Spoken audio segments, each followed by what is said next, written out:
Thanks for staying with NDTV. You're watching the Thursday edition of the World Report with me, Arjun, Samar, Mahendran. PM Modi has kick-started his 5-nation tour and is currently in Ghana. Now, this marks his first bilateral visit to the country. Meanwhile, India and Ghana inked 4 agreements following talks between PM Modi and Ghana's President John Dramani Mahama. Now, PM Modi also delivered a strong anti-terror message. Listen into what the PM said, followed by my colleague Mohammad Ghazali, who breaks down the very importance of this visit by PM Modi. अब एक मत है कि आतंकवाद मानवता का दुश्मन है।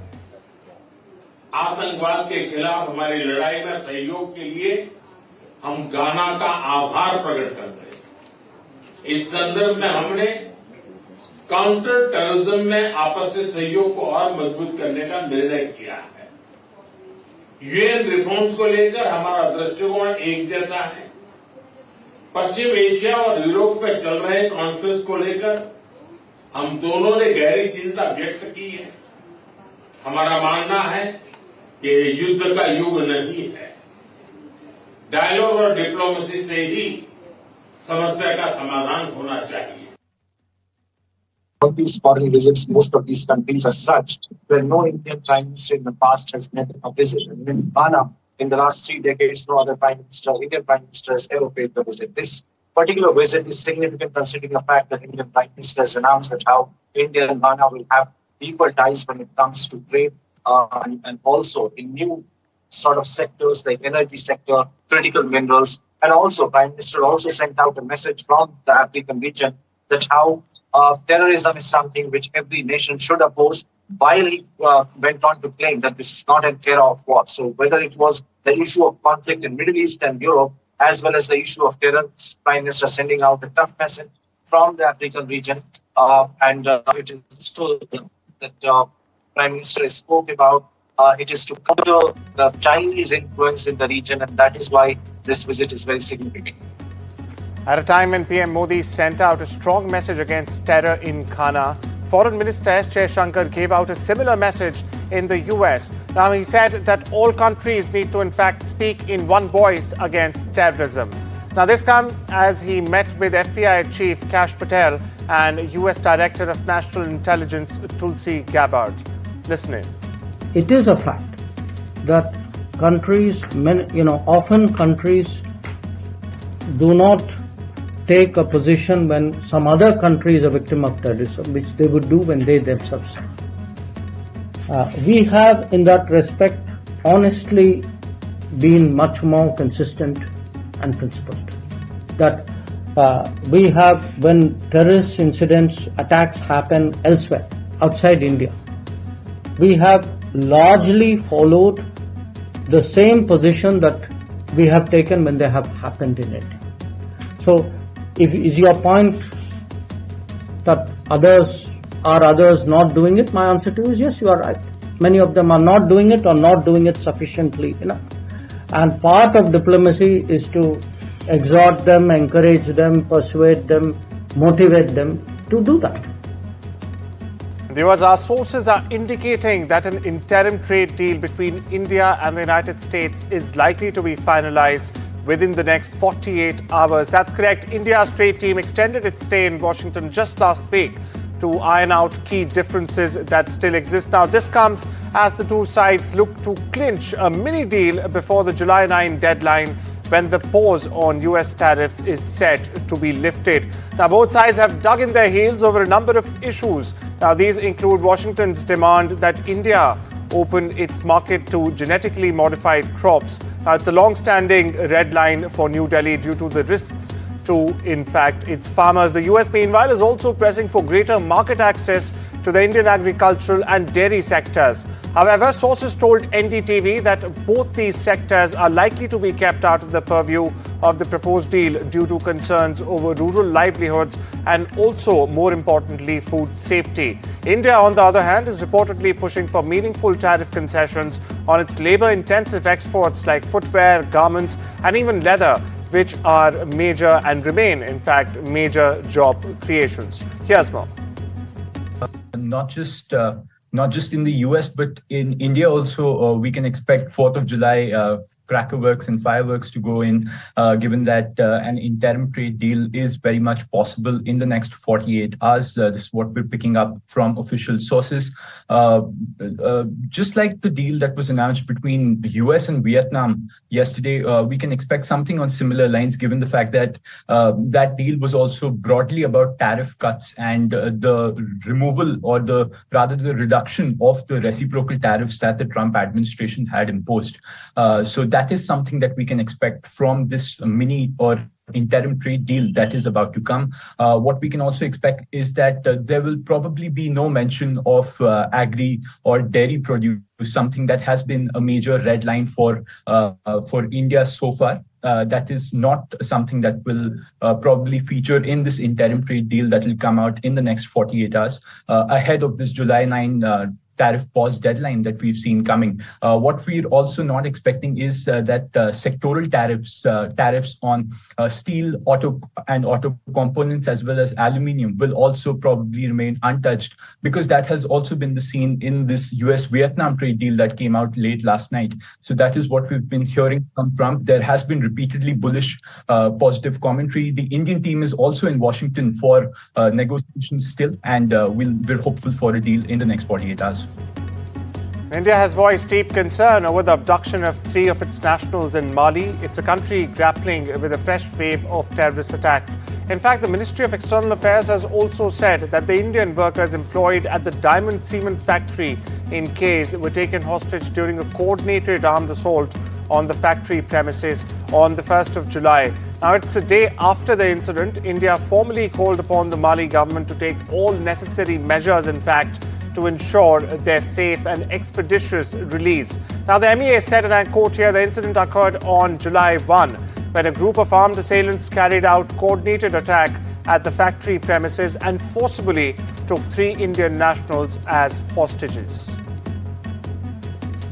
Though in the US, the Pentagon has collected intelligence material that suggests Iran's nuclear program was set back roughly 1 to 2 years as a result of the US strikes on 3 key facilities only last month. Now, the spokesperson, Sean Parnell, repeated Donald Trump's claim that Iran's key nuclear sites had been, in fact, completely destroyed. This is what he said, although he did not offer further details on the origin of assessments beyond saying it came from inside the Defense Department.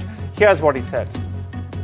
Our assessment of the battle damage around Fordow, Nantes, and Isfahan remains unchanged. I mean, we believe, and certainly all of the intelligence that we've seen have led us to believe that those facilities especially have been completely obliterated.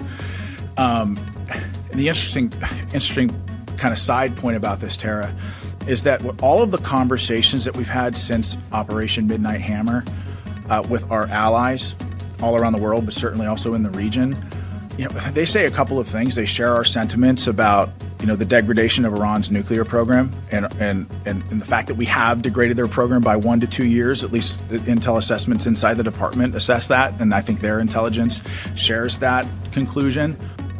Now we shift our focus to West Asia now and the ongoing Israel-Hamas ceasefire proposal talks.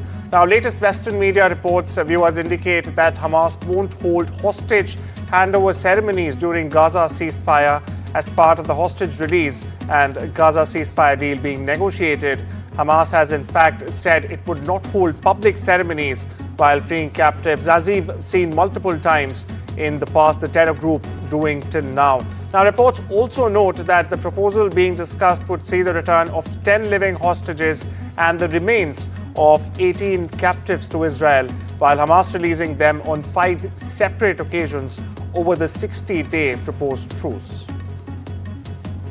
In China, Shandong aircraft carrier arrived in Hong Kong for the first time on Thursday. That's correct. The Shandong sailed in alongside its battle group, which also includes the Navy's Yan'an and the Zhejiang guided missile destroyers, and even the Yucheng guided missile frigate. Now, the carrier is due to stay in Hong Kong until Monday next week and will be open to the first public for ticketed tours during the weekend.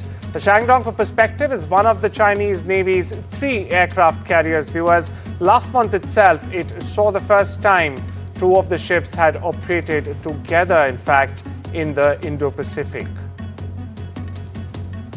Meanwhile, authorities say 7 people are missing following an explosion at a fireworks warehouse in rural Northern California that in fact also caused a massive fire, as you see on your screens right there. Now, the California Department of Forestry and Fire Protection says that the emergency crews and investigators are working with the property's owners and monitoring the area using drones to find out the individuals and their whereabouts.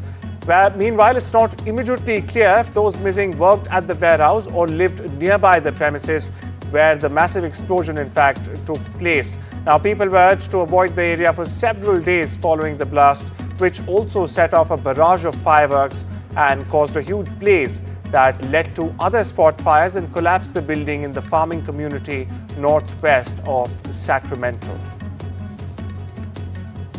At least 4 people have died and dozens are missing after a ferry sank off Indonesia's tourist island of Bali, rescuers have said. Now, the boat was carrying 53 passengers and 12 crew when it sank while on its way to Bali from Banyuwangi on the eastern coast, in fact, of the Java island. 29 survivors have been rescued as the search still continues as we get to this broadcast, viewers. Meanwhile, authorities are investigating the cause of the sinking. The ferry operator has told local media that the vessel had reported engine trouble shortly before it sank. Here's more. Lompatan tak lompat. Jadi pecah sama anunya, jadi tidak begitu melompat. Karena sudah dekat air. Akhirnya mungkin ya umpama agak jauh ya tidak ikut kapal tenggelam kan, air kan ikut ke dalam. Ya mungkin dalamnya aja 7 meter saya buka kenangan itu. Kenangnya naik. Saya ketemu kawan berdua gitu. Jadi saya gabung. Terus ketemu lagi satu ya gabung. Jadi 4 orang 4 pelampung, cuma pelampung gini 4 orang. Jadi sampai pagi tadi 4 orang cuma yang 1 meninggal. Jadi berempat itu. Nah, jadi yang 1 meninggal, yang 3 sehat. A small skydiving plane went off the end of a runway at an airport in southern New Jersey and crashed in a wooded area with at least 15 people on board on Wednesday evening. All 15 people on board the aircraft were taken to hospital following the crash, after the crash, which took place at the Cross Keys Airport. It's situated 34 kilometers southeast of Philadelphia. Meanwhile, the FAA said that the incident is under investigation. Aerial footage, meanwhile, of the crash site showed the plane damaged into several pieces of debris in a wooded area. Moreover, fire trucks and emergency vehicles surrounded the crash site, as you see on your screens right now. Shifting focus to India, where just a day after the Dalai Lama's subtle snub to China, in which he revealed that his institution will continue and that only his trust holds the authority to choose his successor, Minority Affairs Minister Kiren Rijiju is set to visit Dharamsala tomorrow. Officials have clarified that the minister's visit is purely religious in nature and holds no political agenda whatsoever. Meanwhile, India has echoed the Dalai Lama's assertion regarding the succession process. Minister Rijiju stated, and I'm quoting him here, "No one else has the right to decide on the Dalai Lama's successor. Only the Dalai Lama himself can do that, and his followers around the world believe this deeply." As time is limited to a short break, I'll see you on the other side.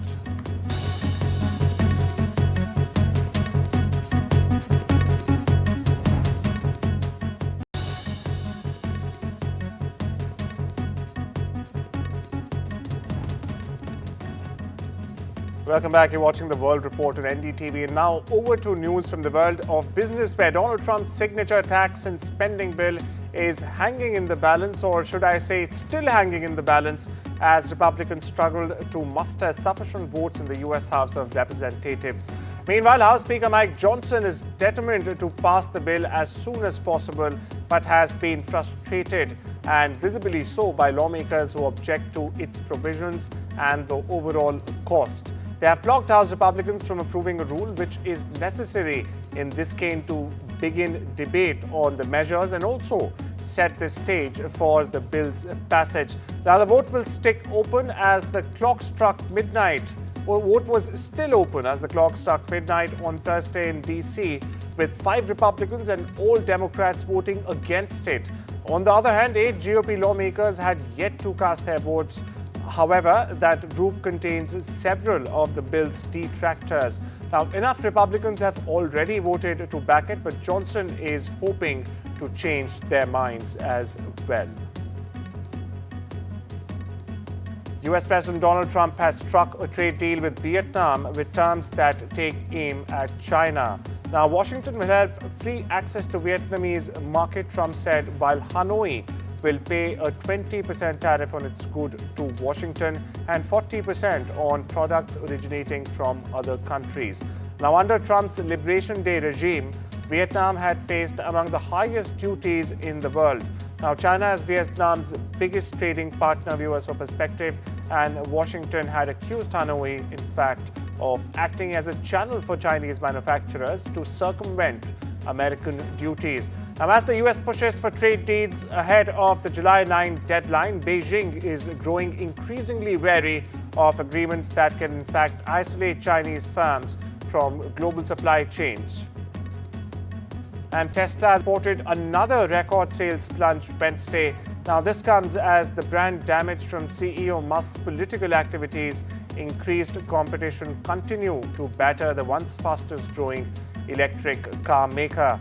Now, Tesla reported it sold 384,122 cars in the quarter, down nearly 60,000 vehicles or 13.5% from the sales total a year ago. Now, that marks the largest year-over-year drop in sales in the company's history till now. However, that number is up 14.1% from its first quarter total. Despite the sales drop, shares of Tesla opened up nearly 4% in the green Wednesday trading, even though this report preceded the opening of the stock market. Moving on, and what's shaping up to be yet another brutal year for the tech sector. More than 100,000 jobs have already been slashed globally in 2025 till July itself. Now, leading technology companies like Intel, Meta, and even Google are continuing to trim their workforce as they grapple with economic pressures, restructuring efforts, and even shifting priorities in the AI era. Meanwhile, Microsoft is the latest to announce a fresh round of layoffs, with 9,100 employees set to lose their jobs, primarily in the Xbox and gaming units. News from the world of sports, where Indian captain Shubman Gill slammed a magnificent century on day one of the second test against England at Birmingham. India ended at 310 for 5 after 85 overs at stumps, with Gill unbeaten on a century. Now, viewers, remember, this makes Gill only the 4th Indian Test captain ever to hit centuries in his first 2 tests as captain, joining an elite list of Virat Kohli and the likes of Sunil Gavaskar as well. Meanwhile, Yashasvi Jaiswal also slammed an impressive 87, however, narrowly missing out on his 100. Here's more. Shubman Gill was magical. Let's be very clear and very honest. At 211 for 5, India was staring down the barrel. The vice captain had gotten out playing a reckless shot. Nitish Kumar Reddy, wrong error in judgment. You've seen what happened at Leeds. India could have folded up for 250, 260. Game was all England. At that point in time, braving cramps, despite having a back problem, the captain held firm. And at the end of the day, it's an even Stevens day. India will now say we can get to 400. Shubman Gill is still out there. Absolutely magical 100 from Shubman Gill. Sachin at 25 got 40 international hundreds. Virat got 26 and Shubman has 16. And now back-to-back hundreds as a test batter. He's pushed himself right up there in the echelons of Indian cricket. The next naval officer, Gauri Mishra, has in fact won 2 golds and a silver at the World Masters track cycling in Taiwan. Now, Mishra began cycling only in 2019. Gauri is now promoting, in fact, a Pedal for Planet with his son Rian, who happens to be another cycling champion as well. Here's a special report. Gauri Mishra, a former naval officer, has won 2 gold medals and 1 silver medal in track cycling in the World Masters Games 2025 in Taiwan. How special are these 2 gold medals and 1 silver medal for you? I picked up track cycling at the age of 40 when most of the people, they plan to leave track cycling. I picked up track cycling, and competing on a world stage is very, very difficult, because we are competing with all the masters athletes who were once Olympians and medal holders at international platform. So competing with them, learning with them, and being with them is itself a great feeling. And let me tell you, I feel so special that I could win 2 gold and 1 silver medal in track cycling. How did your naval career shape this passion? Indian Navy defense is all about discipline, and being served in Indian Navy for around 2 decades gave me that kind of perseverance and discipline. I'm very thankful to services that they gave me that kind of discipline. This sports also demand discipline, hard work and practice, lot of practice. Out of then, if you have all these, then comes the mental strength also. Ma'am, your son Ryan is also a cycling champion. So is there a mom-son race? Ryan was 6 years old when he made his first world record. And we have a mission. We pedal for planet. We want to reduce carbon footprint and encourage children, women to take up fitness. So then Ryan picked up track cycling. I also picked up track cycling because I wanted him to learn. Signing off with Suresh, Deepika for NDTV. Now, the mixed verdict in Sean Combs being found not guilty of the biggest charge, racketeering conspiracy, not guilty of sex trafficking of Cassandra Ventura or the sex trafficking of Jane, and guilty of both the transportation and engaging in prostitution related to Cassandra Ventura and the transportation to engage in prostitution related to Jane. The verdict was delivered on Wednesday morning after 13 hours across 3 days of deliberation by a jury comprised of 8 men and 4 women. Now, after the verdict came down, Combs knelt down in front of his chair and appeared to pray. He then faced the gallery and clapped, which led to the gallery responding with claps and cheers.